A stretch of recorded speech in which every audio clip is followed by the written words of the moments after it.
Now, they are growing again, in the dark, in the heat, as they did for 500,000 years before we ever knew they were there. We broke through a wall and found a cathedral. The earth had built it in secret, and when we left, it flooded the door behind us. Some places are not lost, they are hidden, and not all of them want to be found. We are at the halfway point of this list, and if what we have seen so far has unsettled you, what comes next goes deeper, older, more sealed, more forbidden. If you are finding this journey worth taking, consider subscribing and turning on notifications, because the places still ahead make the first 5 look like open parks. And tell me in the comments, which of these would you set foot in if you could? I read every answer. Number 5, the tomb of Qin Shi Huang, China. In 1974, farmers digging a well in Xi'an, China, struck something buried in the earth. What they found became one of the most extraordinary archaeological discoveries in human history. The Terracotta Army, thousands of life-sized clay soldiers, horses, and chariots, each one individually sculpted, arranged in battle formation, buried to guard the emperor in death. The emperor was Qin Shi Huang, the first emperor of a unified China. He ascended to the throne at the age of 13, conquered 6 rival kingdoms, standardized weights and measures and writing and currency, built the first version of the Great Wall, and died in 210 BC, 21 centuries ago. His tomb, the actual tomb, beneath the Terracotta Army, has never been opened. It has never been excavated. It has never been entered, and there is a reason for that. The historian Sima Qian, writing roughly 100 years after the emperor's death, left an account of what lies inside. He described a burial chamber of vast scale, with palaces and towers made of precious materials. He wrote that rivers of liquid mercury were made to simulate the great rivers of China, the Yangtze and the Yellow River, circulating through the tomb as they did across the empire. And he wrote that the emperor ordered crossbows and arrows mechanically primed to shoot any intruder who dared to enter. Here is where we must be careful. Sima Qian's account was written a century after the emperor's death. The crossbows, the booby traps, the mechanical arrows, these have not been archaeologically confirmed. They may be historical description. They may be legend. They may be both. What is not legend is this. Soil surveys conducted around the tomb mound have detected unusually high levels of mercury, significantly elevated concentrations, in patterns that some researchers believe correspond to the locations Sima Qian described for the rivers. The mercury is real. The measurements are real. Whether it was placed there to mimic rivers or for another purpose entirely is still debated. But the fact remains. There is mercury beneath that mound, and anyone who digs without protection risks exposure to one of the most toxic substances on Earth. The Chinese government has, so far, chosen not to excavate. The reasons are practical and ethical. The technology to preserve whatever is inside, silks, lacquers, organic materials that could disintegrate on contact with air, does not yet exist. The Terracotta Army itself lost its original paint within minutes of exposure to dry air after 2,000 years underground. Whatever is sealed in that central chamber has been in darkness for over 2,000 years. It has never breathed our air. We know it is there. We have measured what it is made of. We have read what a historian said it contains. And still we have not opened it. 2,200 years. Not a single person has gone in. Perhaps that is wisdom. Perhaps that is fear. Perhaps it is the understanding that some doors, once opened, cannot be closed again. Number 4, Derinkuyu, Turkey. In 1963, a man was renovating his house in the town of Derinkuyu, in the Cappadocia region of central Turkey. He was knocking down a wall in his basement. The wall gave way. Behind it was not a crawl space, not a pipe, not a foundation. It was a tunnel. A passageway carved into soft volcanic rock sloping downward into the earth. He followed it. The tunnel led to another tunnel. That tunnel led to a room. The room led to a staircase. The staircase went down, and down, and down. What he had found behind the wall of his basement was an underground city, 18 levels deep, approximately 85 meters below the surface, large enough to shelter 20,000 people. Along with their livestock, their food stores, their wine presses, Their churches, their schools, their stables, their graves. Derinkuyu is not a cave. It is not a shelter. It is a city, complete with ventilation shafts that bring fresh air to the deepest levels, stone doors that could be rolled into place to seal each floor independently, wells that provided water without surfacing, and connecting passages that link it to other underground complexes in the region, some of which have not yet been fully explored. The city was built, or rather carved, beginning in the 8th or 7th century BC, and was expanded over centuries by successive civilizations, Phrygians, Persians, then early Christians who used it as a refuge during periods of persecution. It was a place to disappear. When enemies approached, armies, raiders, empires, entire populations would take their families, their animals, their supplies, and vanish into the rock. They would seal the stone doors behind them and wait, in the dark, in the cool, breathing through shafts invisible from the surface until the danger passed. And then they would emerge, as if from nothing. The city was used for centuries. And then at some point it was abandoned. The stone doors were sealed. The tunnels went silent. Soil and sediment filled the upper passages. Grass grew over the vents. Houses were built on top.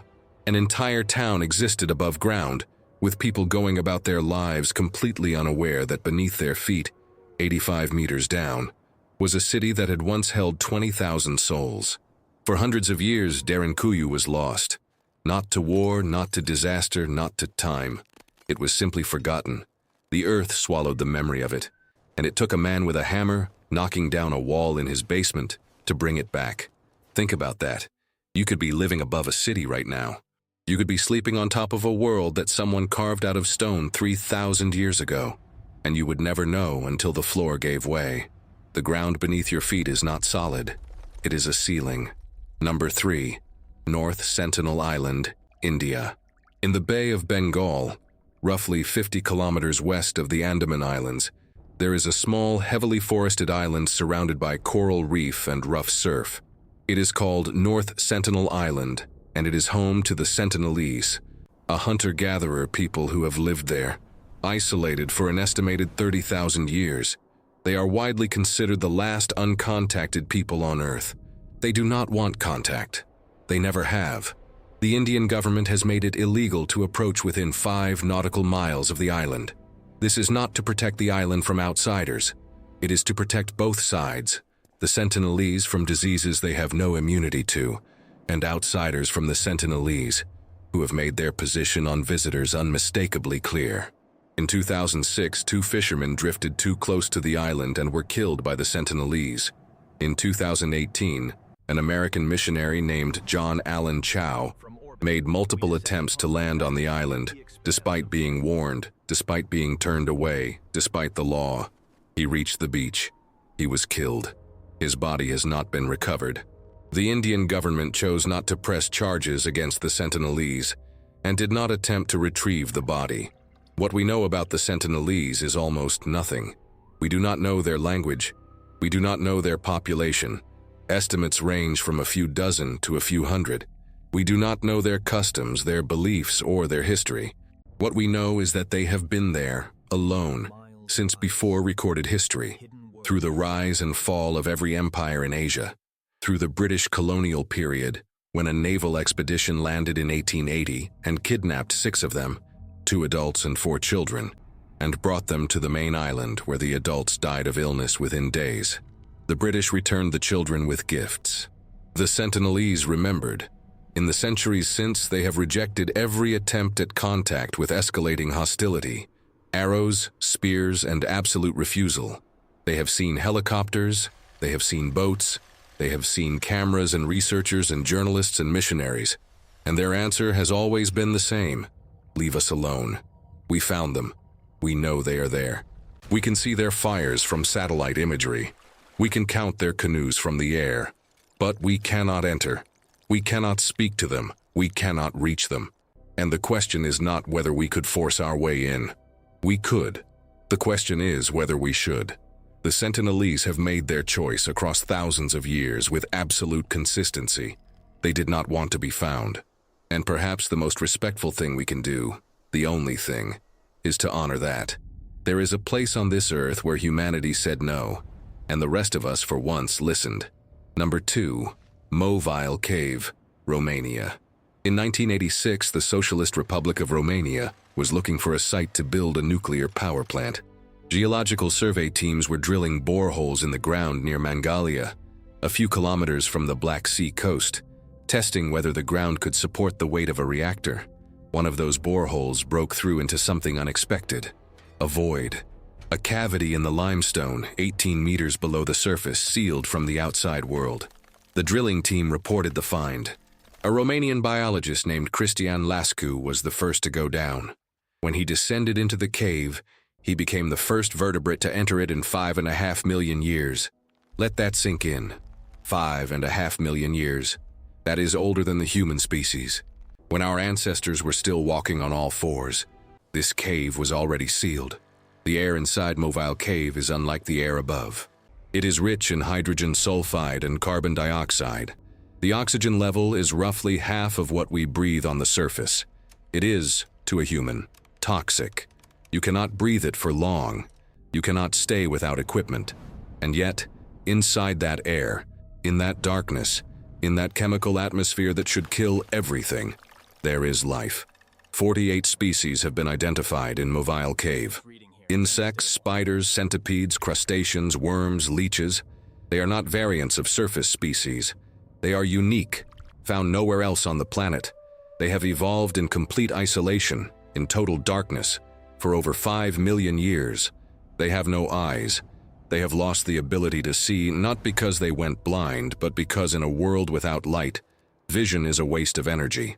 They are translucent, pale, some of them ghost white, because they have lost the need for pigment. Their entire ecosystem does not run on sunlight. There is no photosynthesis in Mobile Cave. There has not been for millions of years. The food chain is based on chemosynthesis, bacteria that oxidize hydrogen sulfide and methane in the water, converting chemical energy into biological energy, the same process that sustains life around hydrothermal vents at the bottom of the ocean. Except this is not the bottom of the ocean. This is 18 meters below a field in Romania. The cave itself is small, roughly 240 meters long, but what it contains is an ecosystem that has survived on its own, without contact with the surface, without a single photon of light, since before the first human being existed. When Lascu stepped into that cave, he stepped into a world that had not been touched, seen, or breathed in since the Miocene epoch, and he brought the outside world in with him, on his boots, on his equipment, in his lungs. Since its discovery, scientists have taken extraordinary precautions to limit contamination. But the question remains, by finding this cave, by breaking the seal that held for 5.5 million years, did we change something that cannot be changed back? We do not know. We cannot know. The cave does not answer questions. It simply exists. A sealed envelope from deep time, opened by accident, never to be closed again. If you have made it this far, you have traveled to some of the most extreme, most sealed, most impossible places on this planet.